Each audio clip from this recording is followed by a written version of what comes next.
All right. Well, hello, everyone. Good evening. I see attendees are starting to enter the room. I'm going to wait about 30 seconds and we'll start some housekeeping here. Muy buenas tardes y bienvenidos. Veo que vienen entrando personas al grupo. Vamos a dar unos minutitos más para dejar que entre a la gente y luego platicamos un poquito de los detalles del taller. All right. Well, right off the bat, I'll just let you know that this meeting will also be broadcast in Spanish simultaneously. And so at the bottom of your screen, there is a globe, or it might be found in the More section, which is the 3 dots, and you can click on Interpretation, and you can change the channel to Spanish, and you will be able to listen to this meeting in Spanish as well. En su pantalla, en compu o teléfono, van a poder ver un circulito con rayitos que dice interpretación, y pueden hacer clic ahí y marcar español si gustan escuchar la presentación en español. Si no ven el globito con las rayitas, pueden hacer clic en los 3 puntitos que abren a más opciones y ahí deberán de ver el globito si no lo pueden ver en su pantalla.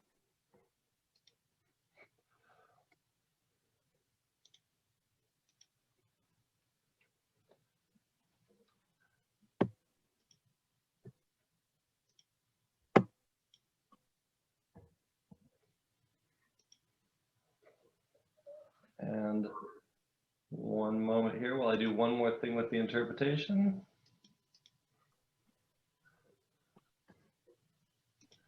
Un momentito mientras arregle una cosita más con la interpretación. Okay.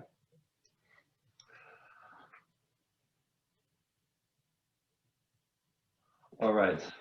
Well, welcome everybody, and thank you so much for deciding to spend such a lovely evening on your computer with us. It is beautiful weather out there, and so it just means extra, so much more to us that you're here to talk about parks with us. My name is Mark Hickok. I am the director of the Hood River Valley Parks and Recreation District. Marcy Wiley, our deputy director, is also with us this evening, as well as our board members who are logged in as audience members tonight so they can listen and absorb this public feedback, which will help them make an informed decision on purchasing this property. I want to give you a really quick update to let you know where we are in the process of studying this land for Westside Park and what future steps will be needed in order to make this park a reality. We've had our eye on this 2 10-acre parcels for several years now.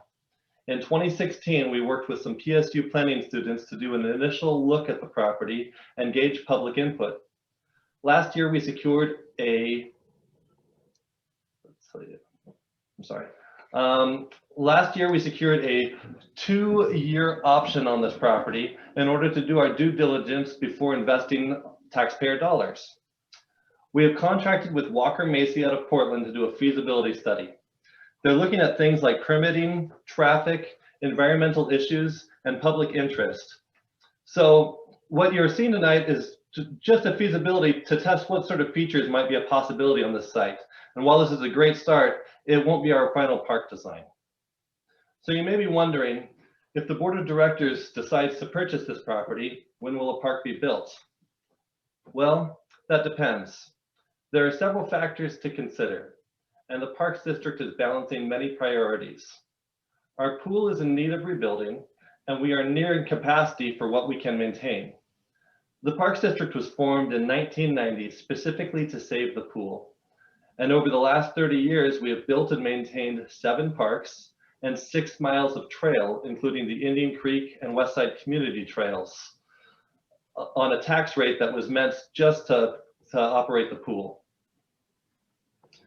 Our tax rate is about 1/4 what other parks districts are in the state, and most likely we will be asking voters for support with the pool and operation funding in the near future.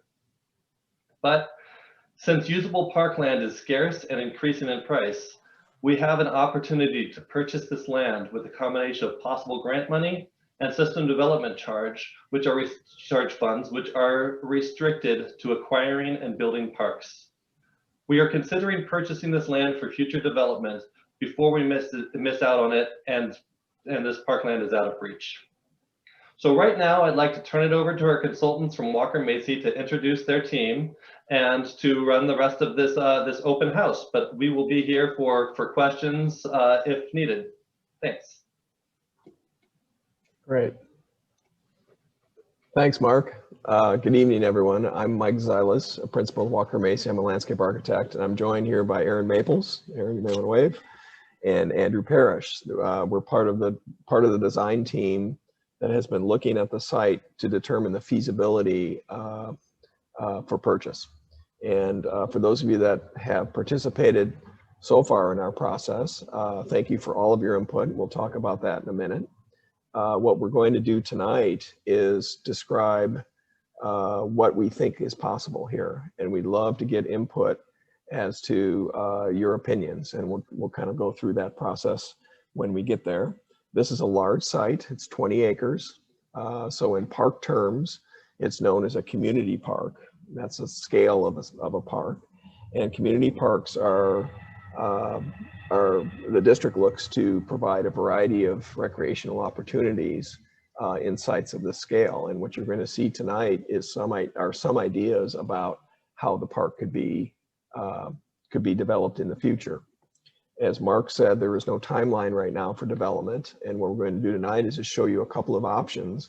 And we'd love to get opinions from you about what possibly might go in the park. Aaron? Yeah, so we thought we'd introduce the larger team, so not just us on the call here, but who's all been involved. We have a number of consultants that we work with regularly that work in the region and in the gorge. But to start, Walker Macy here, of course, Mike and I, and then Andrew's with Angelo Planning, who will be looking at permitting specifically and helping a lot with the outreach efforts that we've done so far in tonight's event.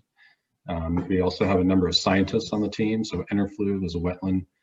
They look at wetlands specifically, but other pieces of the environment. DKS traffic engineers, Pacific Habitat is our on-site biologist that's been out on the site,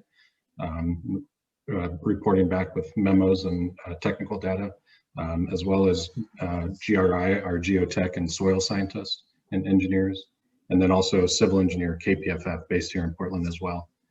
So a well-rounded team looking at all aspects of what could go here and the feasibility aspects of the future potential.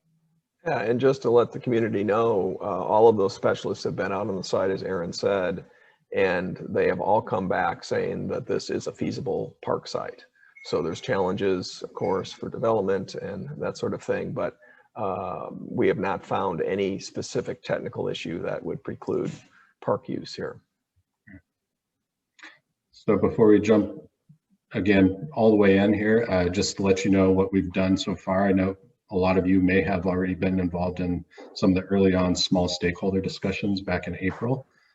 So we started there and then moved again, as Mike alluded to, moved into really digging into the site. So scientists out on the site, looking at soils, grasses, all the vegetation that's out there currently.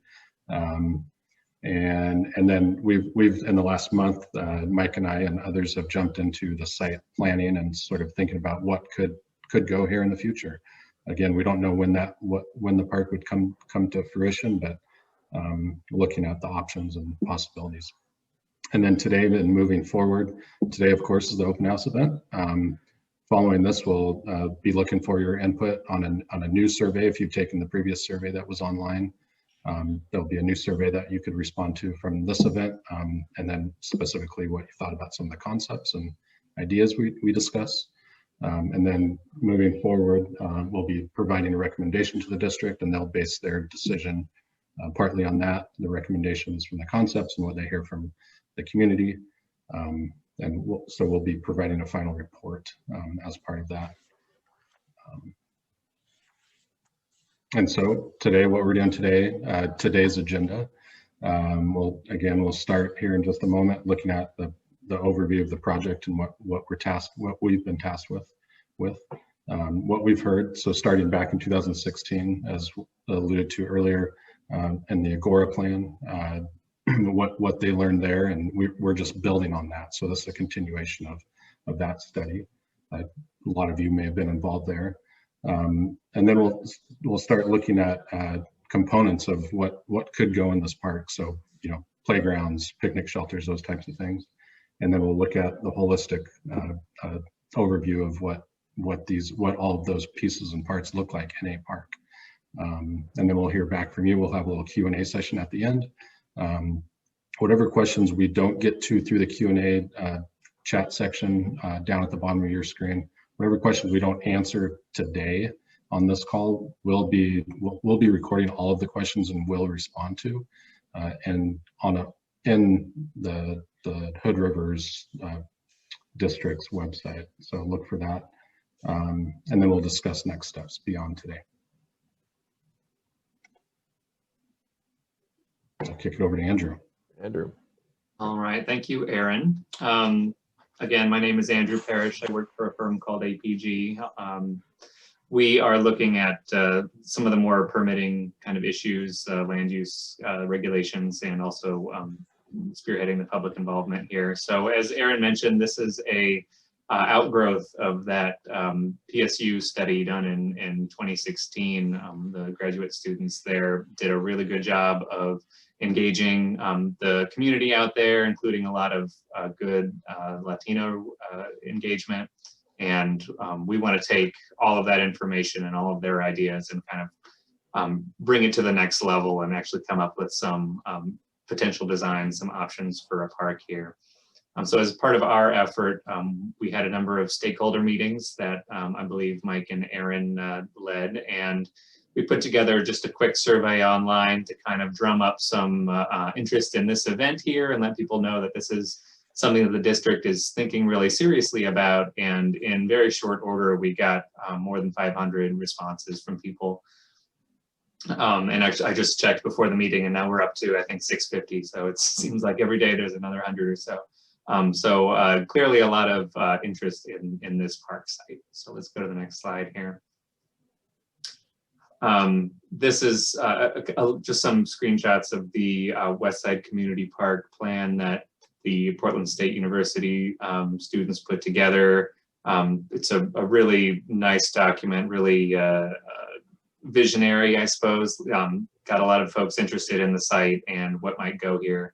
And again, we're building on that. So the next slide.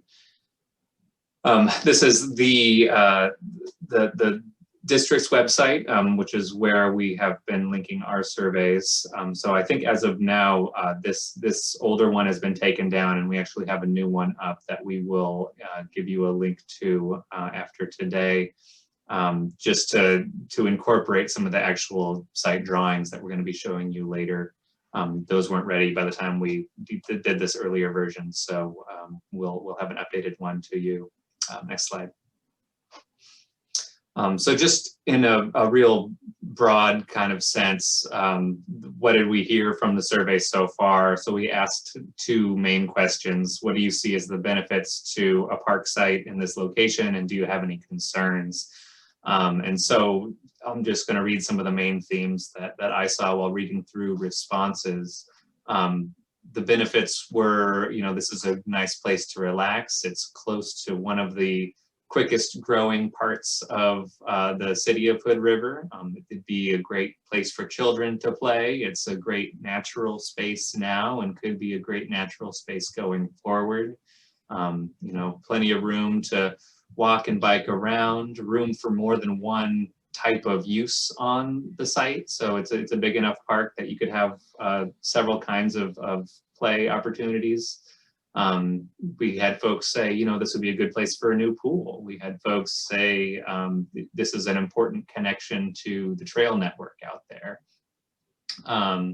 And its location next to the Westside Community School was also brought up by folks as something that's really important on this site. Going to the concerns side, we heard a lot of different ideas of different concerns that folks had, including lots of people said, no concerns, just do it. Some folks said, traffic is going to be a big issue. These are county rural roads out there.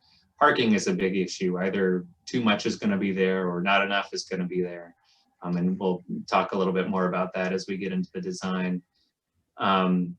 Lots of folks mentioned, there are some regulatory hurdles. There's some issues with the scenic area. I'm just making sure that the permitting would go through was a concern. Trash, off-leash dogs, safety, tourists. These are all other things that were cited as concerns. So overall, I think, like I mentioned earlier, it's good to have, there's a lot of interest in this park. Lots of folks have different ideas about what the right program should be. And so we definitely welcome all your comments along those lines. And again, we're showing you some options today. The district has a long way to go before a final park is designed and built, but we're in the early stages here. So I think that's all I'll say about that. Great, thanks, Andrew. We'll give a minute for the interpretation switch between interpreters. Gracias, Andrew. Vamos a dar una oportunidad a que se cambien de intérpretes.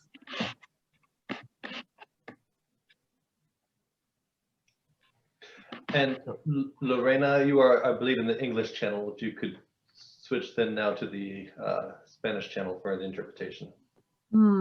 I am on Spanish, and I clicked Spanish, and I'm showing to be on Spanish.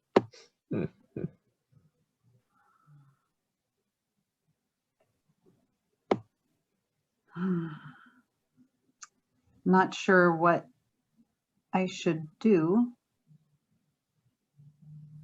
Andrew, do you have a thought? Sí, Gabriel, te escucho.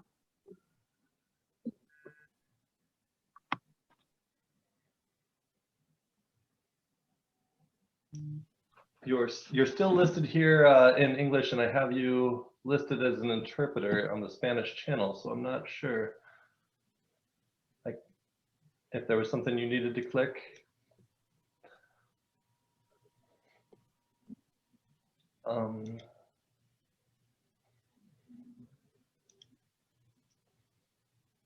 Lorena, now I don't. Oh, I can hear Gabriel, and I can hear you all, and I'm clicked onto Spanish. okay. Well, Escucho, estamos teniendo unos problemas técnicos, disculpan. we are hearing you on the English channel. I can take you off and try and re-add you as an interpreter and see if that does something. So I'm going to do that now as in the interpreter settings. Thanks for bearing with us, folks. We're figuring it all out.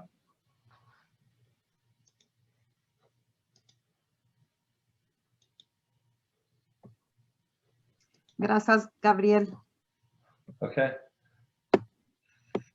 There, Lorena, I think I just re-added you in the Spanish channel.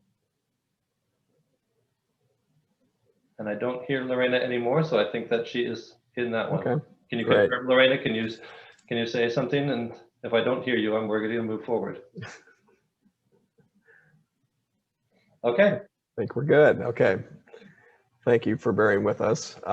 So what we'd like to do now is talk about some of the elements that could be built in the park in the future, some of the qualities of the spaces, what we've found on the site. And then we've got some preliminary layouts of a couple of ideas, and those are, I'm sure, will be of interest, and we'd love to get feedback. So when we speak about program components, what that means is the elements that could be built in the park. And through the 2016 plan, our stakeholder discussions, all the survey comments, which were fantastic, we're going to show you a couple of ideas about how different elements could be located. For example, picnic shelters was always high on everyone's list. walking trails, playgrounds. The natural area is the northern area of the site is got some wetlands in it and is very much a place that could be a beautiful natural area. People would like to have overlooks and boardwalks, play spaces for kids in all kinds of ways, in nature play, which would be natural materials, places to play sports. There was a lot of conversation about the potential of community gardens, just as a place of to bring people together, but also to grow food. There was discussions of other sports courts and that sort of thing. And one of our goals here is to provide a wide variety of recreational opportunities. Like I say, it's a fairly large site, but do it in a high quality way. So next, please. Hopefully many people understand where this place is. Belmont Drive is listed, shown there. The Westside Elementary School is kitty corner from us. Fairview extends to the west. For those of the orientation, north is up on this drawing. The community trail, the Westside Community Trail, is built along our border, and it's used quite a bit. We heard a lot of appreciation for that. One of the things that we're anticipating or hoping to come to fruition is a shared kind of use agreement between the school and the park, so that things like parking lots and other facilities could be shared during peak times.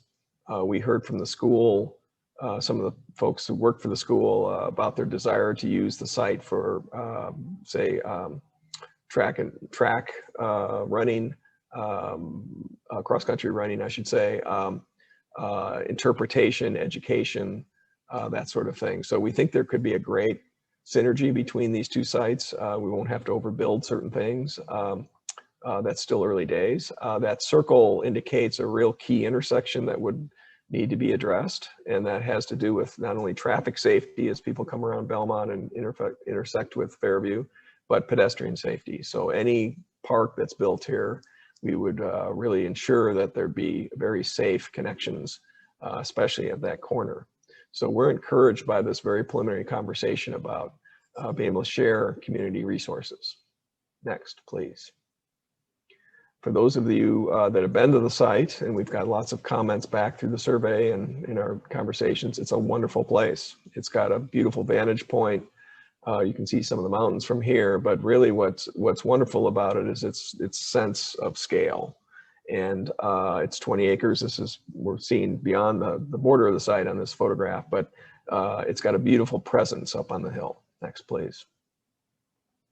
There are 2 residents along Fairview. You'll see it in the plans.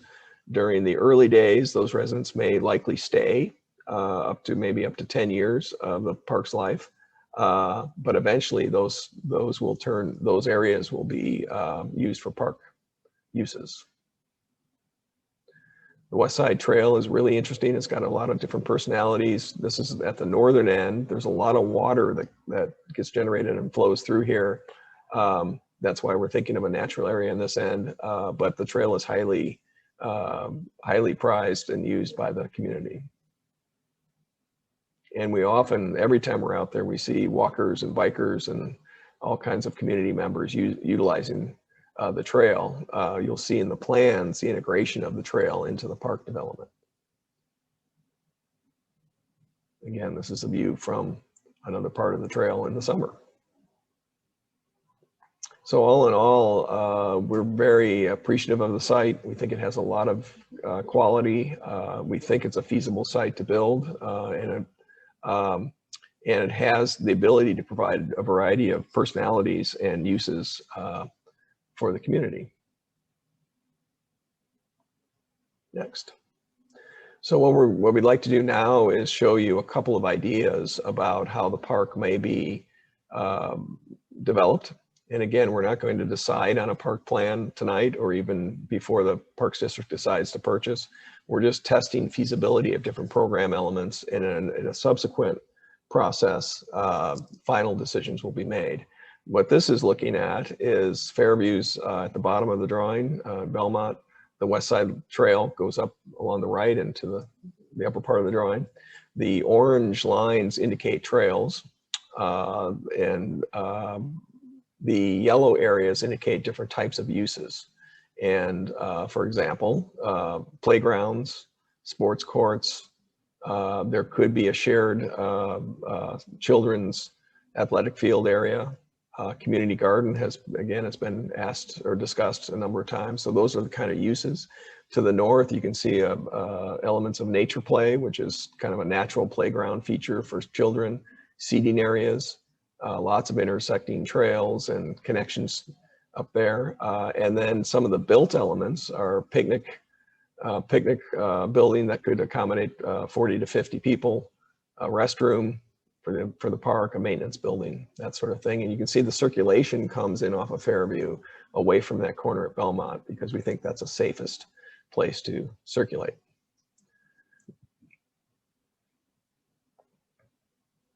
This is how the park plan might look. So those are the program elements. This now kind of gives you, hopefully starts to give you the flavor of the place, where starting at the north, where that wet area is, a renaturalized zone. And that's quite a bit of the park that could be used for education, passive recreation, as in just walking and enjoying nature, bird watching. The nature play elements would fit in there, we think, very well. So the kids could find places to play. Lots of overlooks and connections. The white line that goes up the right side of the drawing and across the top is the current Westside Trail, so we'd connect to that in a variety of places. And then as we move south, the picnic shelter could be located with a nice view of that natural area and of the surrounding mountains. And then an open lawn area with a playground and perhaps some sports courts. There's a variety of courts types that could be used there. We're trying to kind of allocate places for different uses that work well together. The restroom would be central to the site, with a small parking area adjacent. So you come in and the restroom is kind of right in everyone's kind of use zone, if you will. And then the sports area to the right accommodates 2 youth soccer fields or lacrosse or a variety of things. So it'd be a big open lawn basically that can be used. And then the area below the sports fields is indicating those 2 residents that will be there for a number of years after purchase based on the purchase agreement. Next, please. But when they are eventually removed, we could add some parking if we need it. If we don't, we wouldn't. But there is some room. This could be a great place for a community garden. Very good. You need good access for those things. And there could be more park space, just kind of passive, nice space to be within along the southern edge. So this is just one idea of how the park might be developed. Next. Another way would be a different set of uses. Again, starting at the north, still natural uses, a different configuration of the trails. Perhaps there could be 2 picnic shelters, a smaller one to the north and a larger one to the south, providing more use around a central lawn, a play area, restrooms, in this case, a smaller sports field on the west side. And then thinking about other activities like a splash pad for the kids. We heard a lot of desire for those kind of uses that would be very fun for families. And then to the south along Fairview, perhaps the community garden, maintenance building, and those sports courts maybe could be covered. We heard a lot of desire for that out by that southern edge away from the natural area. And then we'd be very interested in people's opinions about an off-leash dog area, fenced, and the need or desire for that. Next, please. So this is how it would look in the early days, if you will. The natural area to the north with seating, nature play, big natural area, a picnic pavilion looking into that space, the central lawn with a play area and sports fields adjacent, larger picnic shelter and restroom, splash pad, place for kids to play, and a reasonably sized parking lot to take care of those uses. Next. And then in the future, perhaps it could be an off-leash area to the south, a covered play area for sports use, and the community garden. So this is, look at that, we're right on time, 6:30, just like we said. These are the two concepts, just as a way of testing. And again, I want to come back to the fact that during this process, we're not intending to come up with a park plan. We just wanted to test the feasibility of different aspects of the park and what could occur here, so the district could make an educated decision if they're going to purchase within their purchase agreement. And then subsequent to that, as funding becomes available, there'll be a process to take these ideas, talk about the programs further, and arrive at a park plan that can be implemented. So concept A is on the left, concept B is on the right, and we show them together so you can kind of get a sense of scale and character that both parks could provide. So what we'd like to do now would be to take some comments. And we have a lot of participants, almost 30 participants. So what we thought would be great, and Andrew, I assume you're here. There he is. I knew you were here. What we thought would be really helpful would be if people could type in the chat feature their questions or suggestions about the park. And then we'll go through those as we receive them. And as we mentioned at the beginning of the session, any questions we don't get to tonight, we will post on the city's or on the district's website. So we'll have a way of answering all the questions. So Andrew, what do you have for us? Yeah, we got the comments coming in now. So again, use the Q&A feature on your screen or on your phone as the main way to get in touch with us here. So the first question, it's more of a comment, but thank you for offering this presentation. I like the concept of a natural area occupying a good portion of the park. A little concern about off-leash dog areas, specifically because maybe that turns the whole park into an off-leash area. You know, if you have one portion of it that's designated, how do you keep people from keeping their dogs off-leash, elsewhere in the park? Andrew, if we could just take a second, I think the interpreters want to switch. Okay. So give them a second to catch up.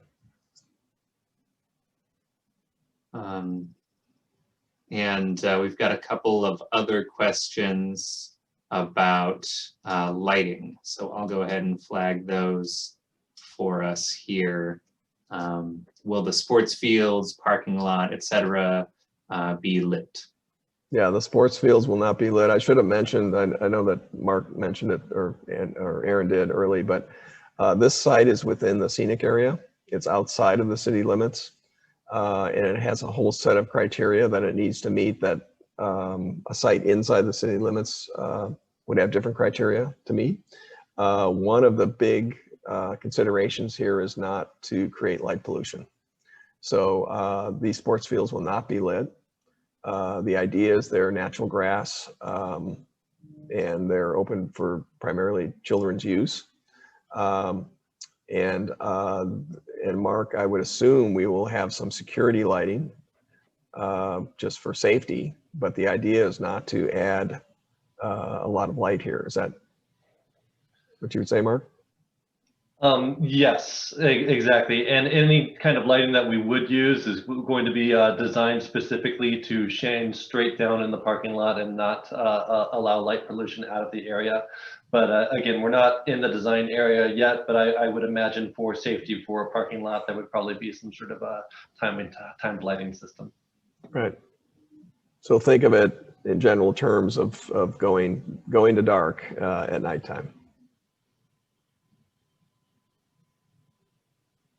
Andrew? Sorry, just noting some technical difficulties with the interpretation here. Any thoughts there, Mark? I can reassign Gabe just as I had done before. I think I just hit. I will go ahead and close Gabe out and add interpreter. Gabe. Okay, another question for the Why design. don't you give a second, Andrew? Let's make sure that Gabe can connect. We see him. I see him too. Yes, up English and Spanish update. Okay. Gabe, you should be re-added. Looks like I kind of have to do that each time I switch. Okay, I see Gabe talking and I don't hear him, so I think he's on the Spanish channel. Great. So are you considering paving several trails, including wheelchair picnic tables to promote equal access for folks who need it? Yes, absolutely. One of the things as this project goes into refinement will be right at the front of mind is equal access, universal access. And, you know, just thinking about the early sketches here, you know, most or all these trails will be accessible. Many will be paved. Perhaps in the natural area, they turn to gravel in some areas. But the idea is to provide access throughout.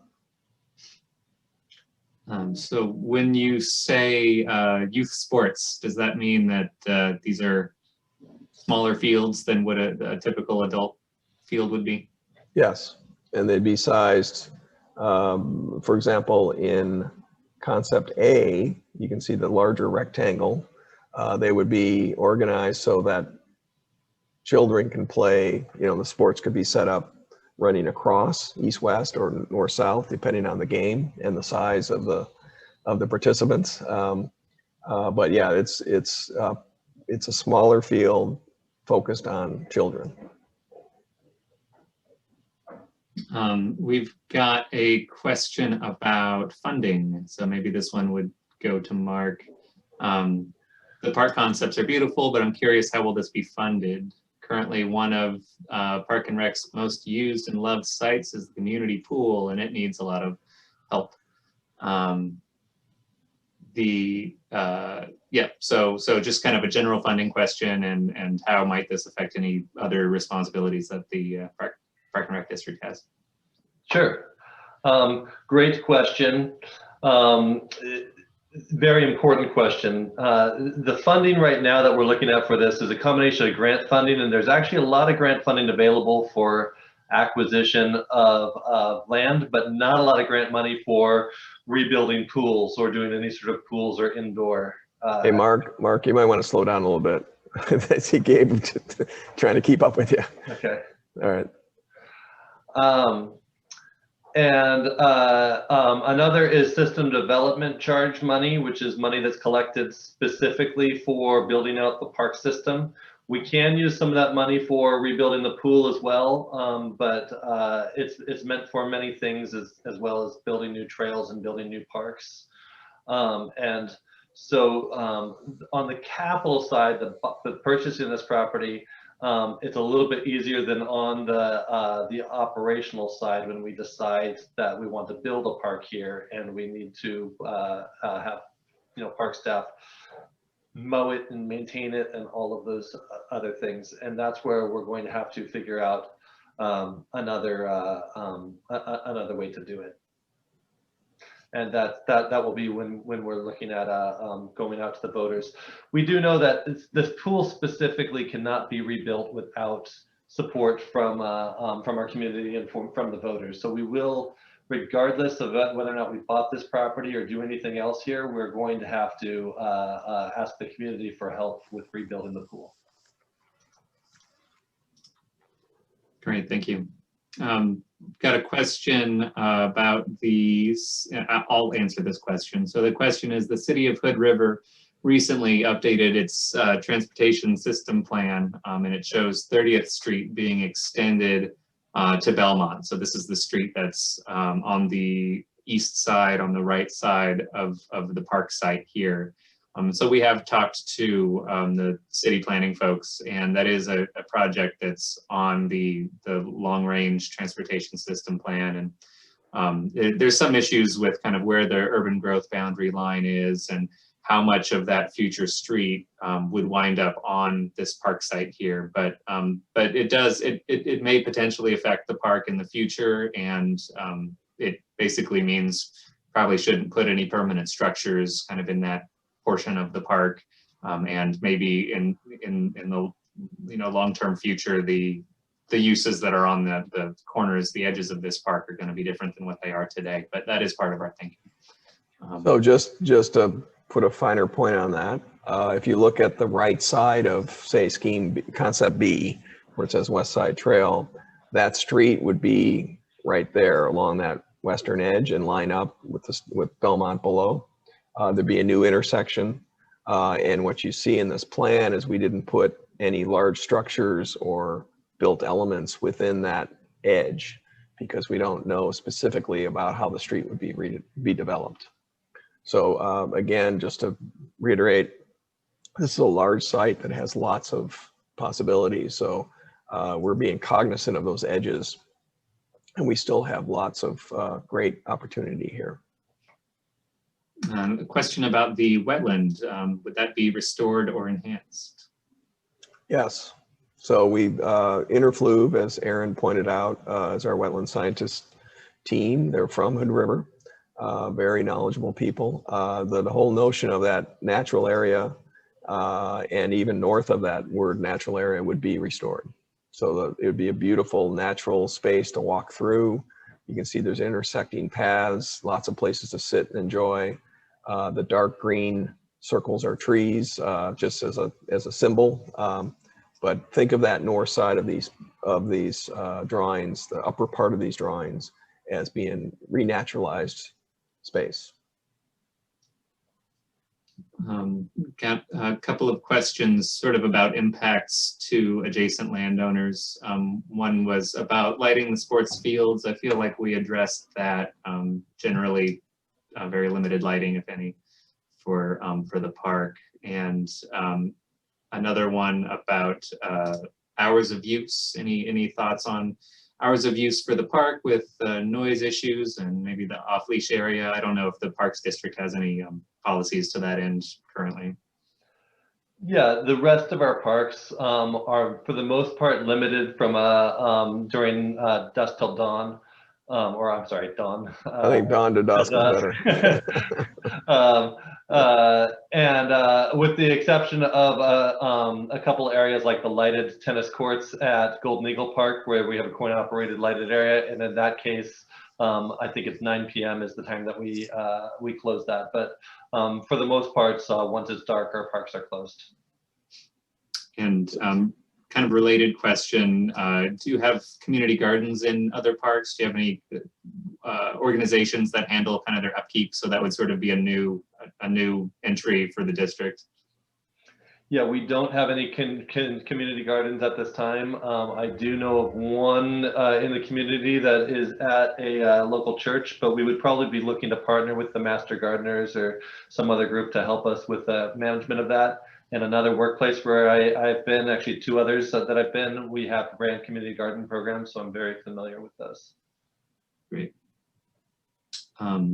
Question about the parking. Why not wait and see if more parking is needed versus building it right away? Usually the school lots are empty.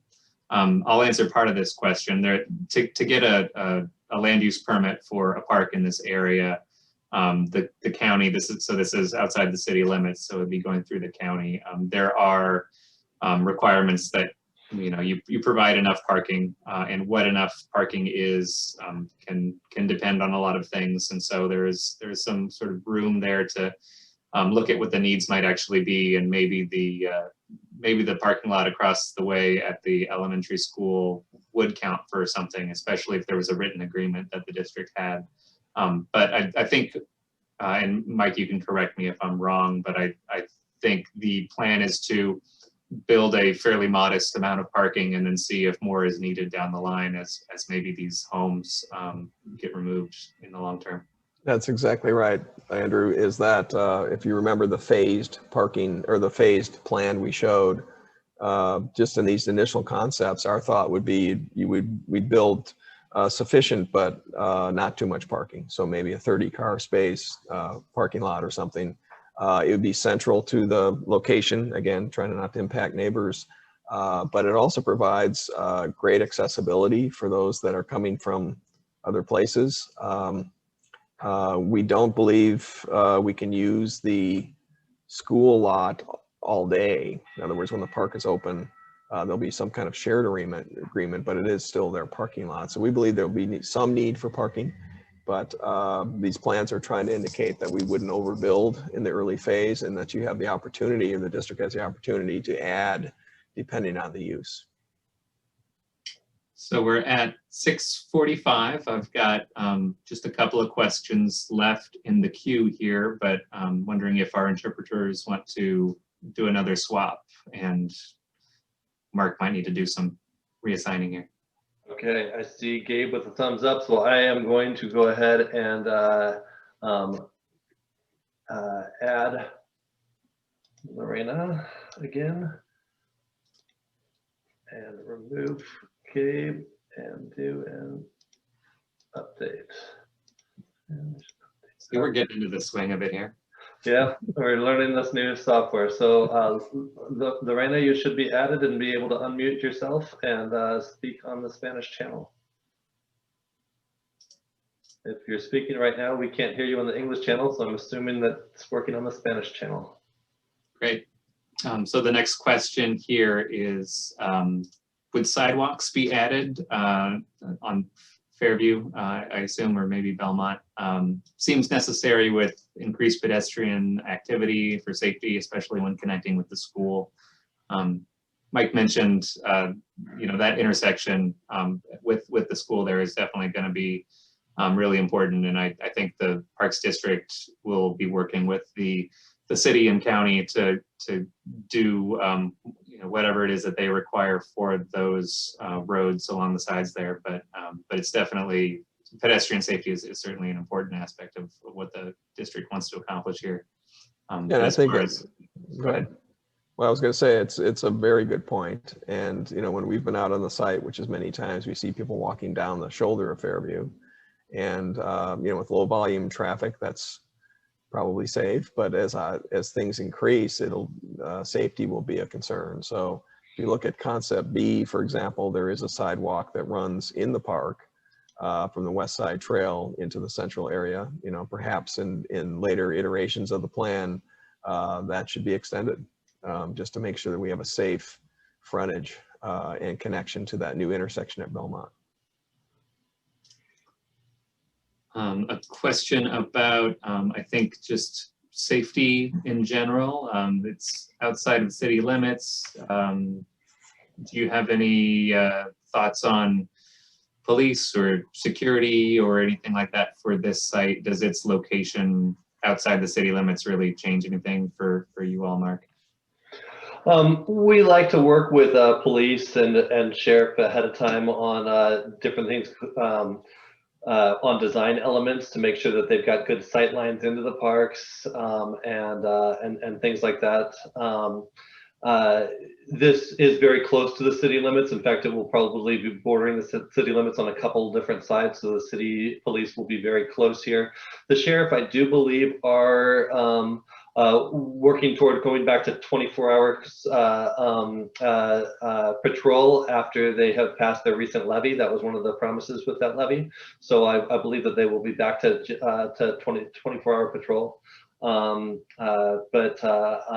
yeah, we have a very close working relationship with law enforcement in all of our parks because we don't have an enforcement wing ourselves, so we do rely on them very heavily.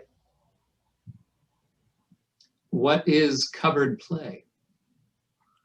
So it's a paved surface that could have a variety of types of games under it. Could be things as simple as painted games. It could be basketball hoops. It could be other things. The idea, what we've heard through the surveys, are some people asking for that because of the inclement weather during parts of the year, and also for shade. So it would be it'd be an open air, there's no walls on it. It'd have columns that hold up the roof, and it would give rain and sun protection over a play space. Yeah, we also heard some potential interest in having market space, or sort of a larger event space where this could potentially house something like that as well.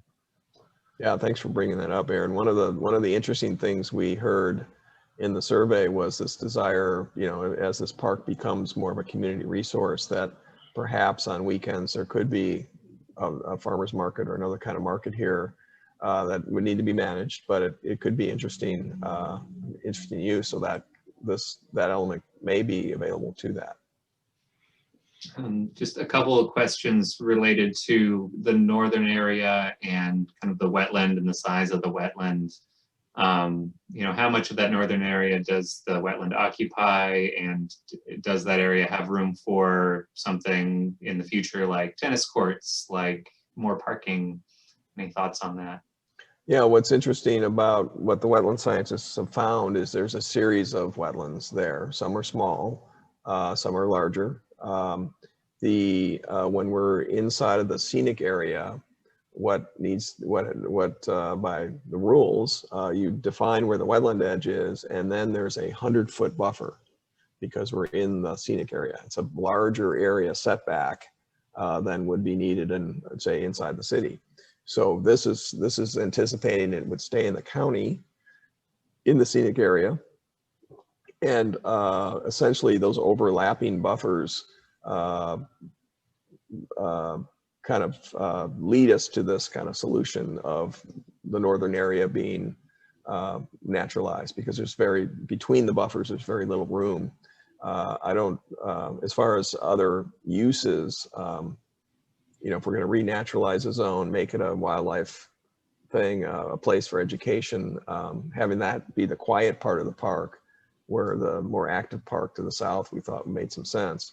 If you look at Scheme B, along the western side, there's a lawn area above the sports fields. That may be a zone that could be, you know, there could be other recreational activity there, that sort of thing. But yeah, the wetland kind of configuration and those buffers have led us to this kind of the scale of natural area. We've got a question about Barrett Park. Parks and Rec already purchased this property. Is there a plan to develop a park like this there? Not at this time. Barrett Park we've been hanging on to for a number of years. At this time, we don't have any plans to redevelop that beyond the RC airfield and the trail that's going through there. But you know, things could change in the future with that park, and I'm not sure what the future holds there. Got a question. Are you planting trees and grass? The area doesn't look that lush today, and these images appear very green. So I think the answer is yes, right? Yes, definitely. So for those of you looking at the screen, the lighter green areas are grass. And the dark circles are trees. Again, this is just a diagram, but trying to give you a sense of it. So it's a grassy park with trails and play spaces and that sort of thing, picnic shelters, lots of trees. And then to the north, that would be planted in wetland plants and natural kind of vegetation. So it would all be revegetated. And it would be, we think, a fairly beautiful or lush environment. And a question about remediation, invasive species grazing there now. I know we've had some folks out to look at the soil. Any sense of beyond kind of native, additional native planting, any other work that you've seen that might need to be done?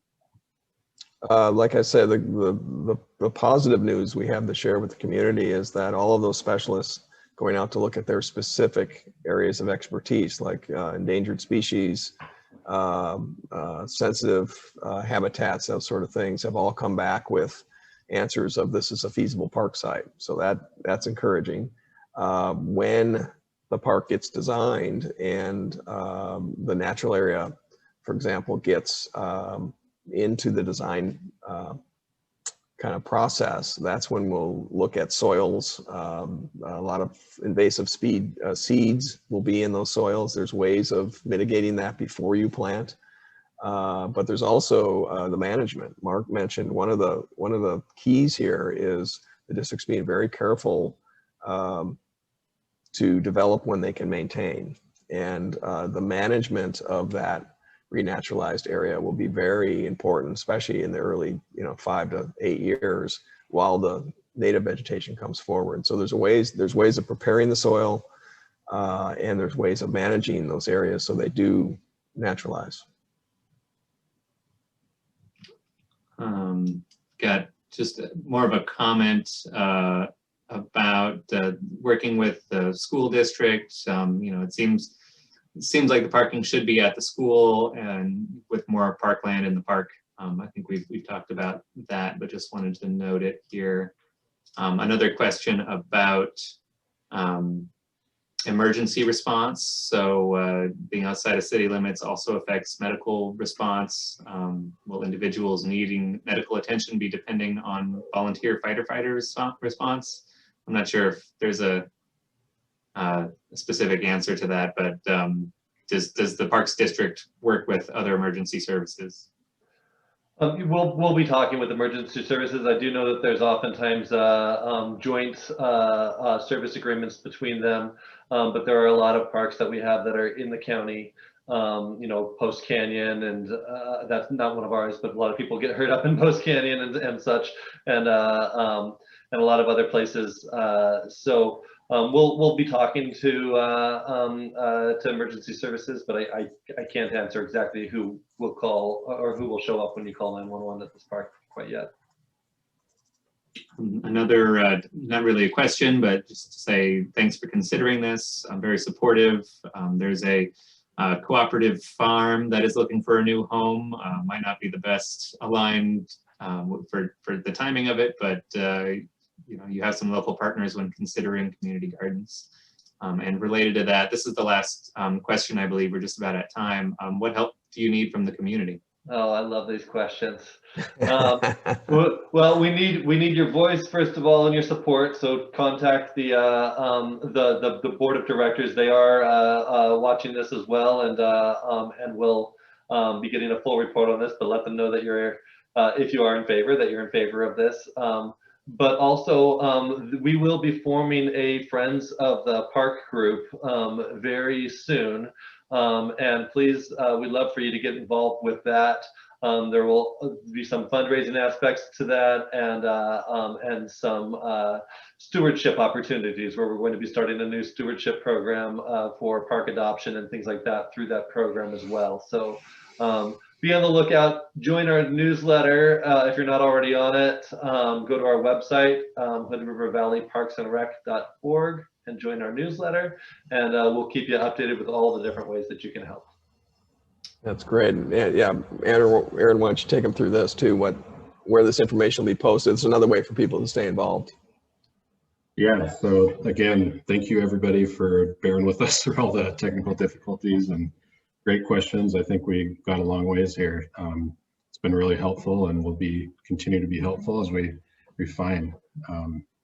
So yeah, next steps, like I mentioned early on, the survey, there's a new survey, I guess Andrew's mentioned as well, will be posted up on the district's website for you to respond to this open house specifically and provide more commentary there. This open house was recorded, as we mentioned up front, and it will be available to view later as well on the district's website. So yeah, moving into the next few weeks, we'll be refining a little bit the concepts we looked at, and then provide that back to the district to inform to help them make their decision. But like we said, we're not seeing a lot of negative feedback from folks, our team that's been out on site. Looks like park could physically occur here. It's just really going to be a district decision. So look forward to hearing more on that end. But yes, as Mark mentioned, please go to the district's website for more info. And thanks again.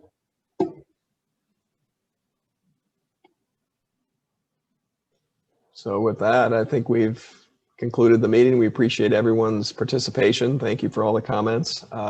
Please go to the website and stay in tune, in touch, and have a nice evening. Good night. Good night, everybody.